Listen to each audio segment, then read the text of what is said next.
माता जिजाबाई, जिन्हें राजमाता भी कहा जाता है, सन 1598 में सिंदखेड़ के राजघराने में जिजाबाई का जन्म हुआ। उनके पिता लक्ष्मणराव जाधव एक पराक्रमी सरदार थे और उनकी माता महालसाबाई एक धर्मपरायण महिला थी। जिजाबाई का विवाह बहुत कम उम्र में शाहजी भोसले से हुआ, जो बीजापुर दरबार में एक शक्तिशाली सेनापति थे।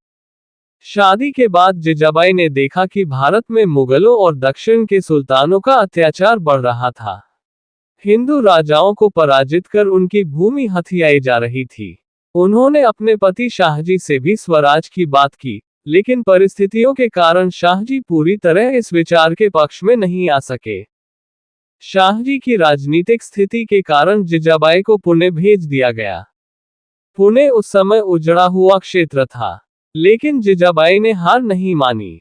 उन्होंने वहां प्रशासन को व्यवस्थित किया, किसानों को बसाया और पुणे को फिर से एक समृद्ध नगर बनाया। इसी दौरान उन्होंने अपने पुत्र शिवाजी को हिंदुत्व, राजनीति और युद्धकला की शिक्षा दी। गुरु दादोजी कोंडदेव के मार्गदर्शन में शिवाजी को घुड़सवारी, तलवारबाजी, कूटनीति और युद्ध नीति की शिक्षा मिली। लेकिन असली प्रेरणा उन्हें अपनी मां जिजाबाई से मिली। वो उन्हें रामायण, महाभारत और भारतीय इतिहास की कहानियां सुनाती थीं, जिससे शिवाजी के भीतर स्वराज का सपना जागृत हुआ। शिवाजी जब छोटे थे, तब जिजाबाई उन्हें रोज भवानी माता के मंदिर ले जाती थीं।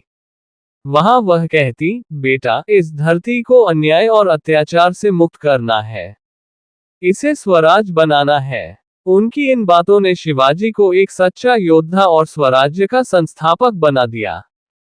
जब शिवाजी ने अपने जीवन का पहला किला, तोरना, जीता तो सबसे पहले मां जिजाबाई के चरणों में जाकर आशीर्वाद लिया। जब शिवाजी को मुगल बादशाह और बीजापुर सुल्तान के खिलाफ युद्ध करना पड़ा, तो जिजाबाई ने उन्हें हमेशा हिम्मत दी। वह कहती, तू छत्रपति बनेगा और हिंदवी स्वराज्य की स्थापना करेगा। 1681 में माता जिजाबाई का स्वर्गवास हो गया, लेकिन उनकी दी गई शिक्षा और प्रेरणा से शिवाजी ने एक शक्तिशाली हिंदू साम्राज्य की नींव रखी। माता जिजाबाई सिर्फ शिवाजी की मां ही नहीं, बल्कि एक कुशल प्रशासक, वीरांगना और भारत की एक महान नारी थी।